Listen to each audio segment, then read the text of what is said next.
कि मोहम्मद अली मिर्ज़ा पर किसी शख्स ने कातिलाना हमला कर दिया। ये बात सोशल मीडिया पर वायरल हुई।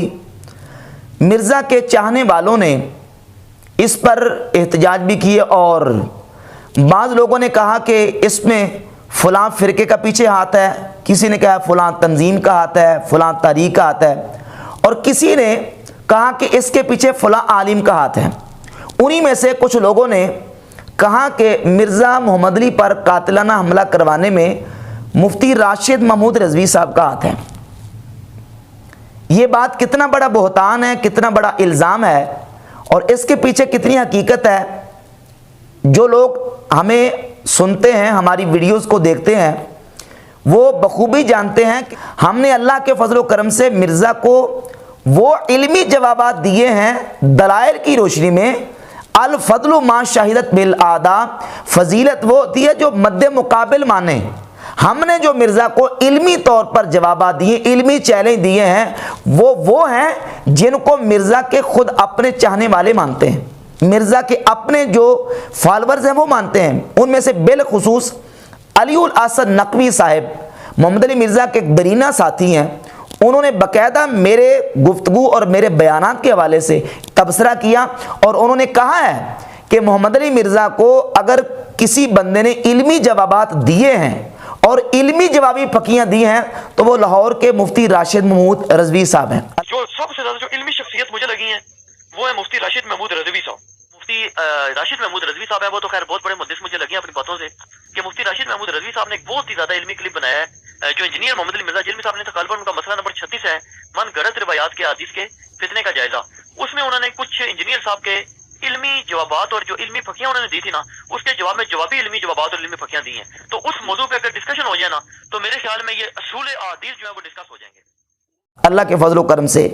और मोहम्मद अली मिर्ज़ा के जो जितने उठाए गए एतराज़ात हैं, हमने अल्हम्दुलिल्लाह उसके इल्मी जवाबात देने की बिल्कुल जो है ना वो भरपूर अंदाज से अल्लाह के फजल करम से सही की है और वो सबके सामने है। इस तरह की किसी भी एक्टिविटी कि ना तो हम हौसला अफजाई करते हैं और ना ही इस तरह की किसी एक्टिविटी में हम शामिल होने की कभी जो ना वो सोच भी सकते हैं। हमारा इस सिलसिले में मौक़िफ़ क्या है उस पर मैं एक इबारत इमाम अहले सुन्नत अशा इमाम अहमद रज़ा बरेलवी रहमतुल्लाह अलैह की हुसामुल हरमैन के सफ़ा 103 से पढ़कर सुना देता हूँ ताकि ये बात वाज़ेह हो जाए कि हम इमाम अहमद रज़ा बरेलवी रहमतुल्लाह के मानने वाले हैं और उनकी फ़िक्र जो है वो क्या है वो आपके सामने में रख के इंशाअल्लाह चंद चीज़ें ये कातिलाना हमले के वाले से कुछ अपने तहफ़्फ़ुज़ात पेश करूँगा। फरमाते हैं, जान लीजिए कि दुनिया में गर्दनें मारना बस हुक्काम ही के सुपुर्द है, ना आम रिआया के, यानी आम रिआया को इसकी इजाज़त नहीं है। गर्दनें मारना यानी किसी को कत्ल कर देना, किसी पर हद जारी करना। जिस तरह आखिरत में अजाब देना सिर्फ जुल जलाले वाल इकराम के हाथ है और लोग जो सलातीनों हुकाम के सिवा हैं उनका फ़र्ज फ़कत ज़ुबान से और बयान से झिड़कना, ज़बान से और बयान से झिड़कना और अहले इस्लाम को शयातीन के बेल जोल से बचाना है और काम हुकाम तक पहुँचाना है। अल्लाह ताला किसी जान को तकलीफ़ नहीं देता मगर उसके बोते बर, बल्कि हकीकतन फ़ुक़हा किराम ने कुतुब फ़िक़ह में मुसर्रह इरशाद फरमाया है कि जिस मुर्तद को बेहुक्म बादशाह कत्ल कर दे उसे बादशाह सज़ा दे। जब मुबालक इस्लामिया में ये हुक्म है तो इनके माँ सिवा में कैसे ना होगा, क्योंकि मुर्तद के कातिल, यहाँ किताबत की गलती है, मुर्तद के कातिल को गैर मुस्लिम हुकाम यकीनी कत्ल कर देंगे तो इस कत्ल मुर्तद में अपने हाथों अपनी जान को हलाकत में डालना है और अल्लाह अज़्ज़ा व जल फरमाता है अपने हाथों अपनी जान हलाकत में ना डालो और अपने नफ्से मुस्लिम को एक काफिर जान के इवज़ कत्ल के लिए पेश करना है। ये है इमाम अहले सुन्नत रहमतुल्लाह की तालीमात और फ़िक्र कि हम किसी भी सूरत में कानून को अपने हाथ में लेने की इजाज़त नहीं देते। ना तो हम इस तरह की किसी एक्टिविटी में खुद शामिल हैं, ना ही इस तरह की किसी जो मामला है उसकी हम हौसला अफजाई करने के लिए तैयार हैं। हम इल्मी तौर पर जवाब देने के पाबंद हैं और वो हम अल्लाह के फजल करम से दे रहे हैं। अगर कोई बंदा ये समझता है मिर्ज़ा का चाहने वाला और मिर्ज़ा को सुनने वाला कि मिर्ज़ा के इस लेक्चर का जवाब नहीं है, इस मौजू का कोई जवाब नहीं दे सकता, तो वो हमारे साथ बात करें। इंशाअल्लाह के फजल करम से हम एक एक बात का जो मुंह तोड़ और जो है वो जवाब जिसको कहते हैं वो जवाब देने के लिए तैयार है, और अल्हम्दुलिल्लाह हम दे रहे हैं। बाकी रही बात ये कि मिर्ज़ा पर जो बंदा कातिलाना हमले के लिए आया और ये जो एक बात उठाई गई अफवाह, इसके पीछे सदाकत कितनी है, आया ये वाक़या दुरुस्त है या गलत है, कुछ तहफ़्फ़ुज़ात और कुछ निकात मैं आपके सामने रखना चाहता हूँ। उससे आप बखूबी अंदाज़ा लगा सकते हैं कि इस जो इशू को जो उठाया गया है इसके पीछे सदाकत कितनी है और इसमें जो है वो गड़बड़ कितनी की गई है। पहली बात ये कि जो बंदा मिर्ज़ा पर कातिलाना हमले के लिए एकेडमी में आया वो बाकायदा चेक हो के अंदर आया है, क्योंकि मिर्ज़ा की एकेडमी के बाहर बाकायदा जो बंदे खड़े होते हैं वो चेकिंग करते हैं। चेकिंग करने के बाद बंदे को अंदर आने देते हैं, क्योंकि मिर्ज़ा साहब कोई खलाई मखलूक नहीं है कि ऊपर से आगे हों और एकेडमी में आके बैठ के और आके दर्स दिया और फिर ऊपर चले गए। मिर्ज़ा साहब अपनी बाइक पे आते हैं, अपनी बाइक पे जाते हैं और अपने घर से आते हैं और अपने दीगर रोज़मर्रा के कामों के लिए अपनी गली मोहल्ले में निकलते हैं। अगर वो कातिलाना हमला करने वाला बाकायदा से प्री प्लानिंग करके किसी ने उसको भेजा है, किसी तंजीम तहरीक या फिरके ने या किसी आलिम ने, तो क्या उसको हमला करने के लिए एकेडमी मिली थी कि वो एकेडमी में आके हमला कर रहा है और फिर आते हमला नहीं कर दिया? 2 घंटे बयान सुना, 2 घंटे लेक्चर सुना, फिर सवालात और जवाबात की निशिस्त हुई, उसके बाद फोटो सेक्शन में उसने आके हमला किया। और हमला भी किसी गन के साथ, पिस्टल के साथ नहीं किया, सब्जी काटने वाली छुरी के साथ किया है। और फिर वो छुरी के साथ जो उसने हमला किया, वो छुरी इतनी सियानी और इतनी समझदार थी कि वो मिर्ज़ा साहब के उसने ना तो पेट में लगी है, आके बाजू में। अब कातिलाना हमला करने वाला जब कातिलाना हमला करेगा तो वो छुरी क्या प्यार के साथ मारेगा? उसने तो गोंपने की कोशिश करनी है। अब वो छुरी उसने मारी है, मिर्ज़ा साहब के बाजू पे आके लगी है। अब वो बाजू पे इस तरह लगी है कि उसने कमीज़ तो शदीद ज़ख्मी कर दी है, लेकिन मिर्ज़ा साहब की जिल्द और जिस्म को एक खराश तक नहीं आई।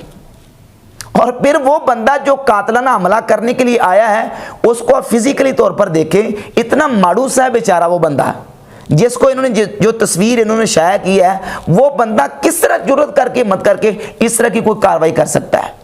तो ये हमारे कुछ तहफ़्फ़ुज़ात हैं जिन पर गौर करने की ज़रूरत है। अच्छा, फिर वो बंदा पकड़ा भी गया और मिर्ज़ा साहब की एकेडमी में पकड़ा गया। जो 40, 50, 30 जो बंदे इनके पास मौजूद थे उनकी मौजूदगी में उसने ये काम किया और पकड़ा भी गया। यकीनन इनके एकेडमी में कैमरे बाकायदा नस्ब हैं, उसकी फ़ोटो भी बनी होगी, उसकी वीडियो भी कवरेज हुई होगी।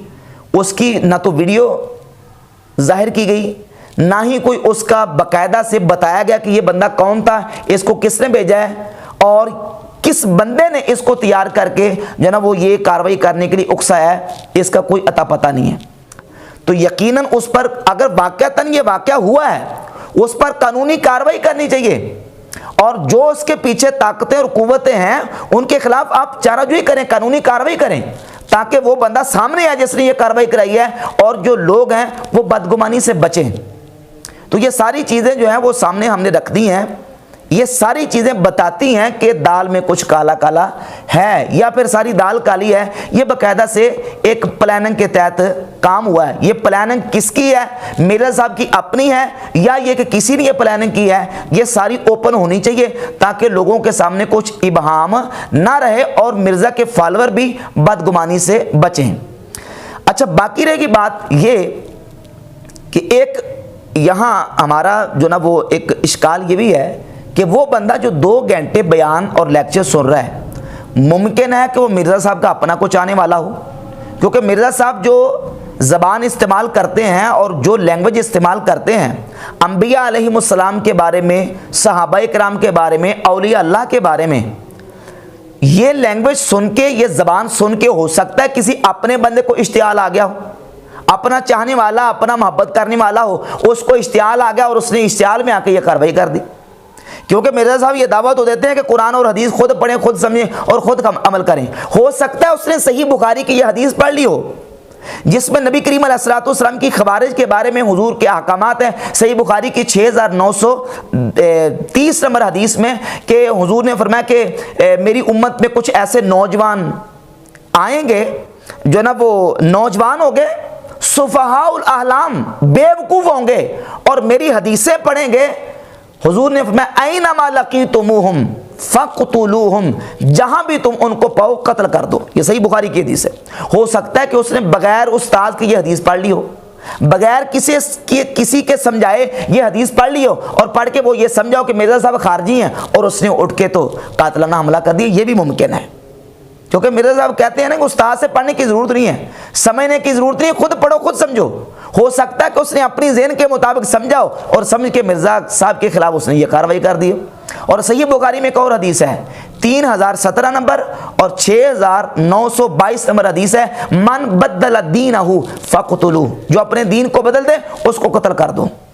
अब जो अपने दीन को बदले वो उसको कत्ल कर दो। जिस तरह मिर्ज़ा साहब अपने बयानात में और कादियानियों की हिमायत में फेवर में मिर्ज़ा जो है ना वो बयान देता रहता है, क्योंकि इसके बयान ऑन द रिकॉर्ड मौजूद हैं मिर्ज़ा के कादियानियों के बारे में नरम गोशा के वाले से, और कहा कि वो कादियानियों के भी कल क़यामत वाले दिन चेहरे जो है ना वो आज़ाए वुज़ू चमकते होंगे जिस तरह मुसलमानों के चमकते होंगे। क्यों कि मुसलमानों के आज़ाए वुज़ू चमक रहे होंगे क़यामत वाले दिन, कादियानियों के भी चमक रहे होंगे, कादियानियों के भी चमक रहे होंगे।